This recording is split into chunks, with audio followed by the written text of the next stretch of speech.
এখন আমরা একটা কাঠের দোকানে যাচ্ছি, সেখানে আমরা কাঠের কিছু গুঁড়ো নেব, কারণ আমাদের যে ককটেলের আরও দুটো বাচ্চা হয়েছে তার মধ্যে একটা আমার দিদিকে দিয়েছি আর একটা আমাদের কাছে রেখেছি। এবার তাদের রাখার জন্যে একটু কাঠের গুঁড়োর প্রয়োজন, যেগুলোর মধ্যে ওরা থাকবে, তো সেটাই আনতে যাচ্ছে একটা দোকান। দেখি পাই কিনা, জানি না পাবো কিনা, এসছি তাও দেখা যাক। যদি পাই তাহলে দিদিদের বাড়িতেও দিয়ে আসবো একটু, কারণ ওকে যেহেতু আরেকজনকে ওখানে রাখা হয়েছে, ওরও যাতে কোনো প্রবলেম না হয়, ওর কাছেও একটু দিয়ে আসবো আর আমাদের কাছেও একটু রাখবো। চলো দেখি পাই কিনা।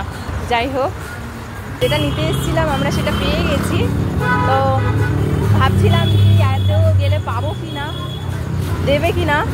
যাই হোক, বলাতে ওরা দিয়েছে, অনেকগুলো দিয়েছে।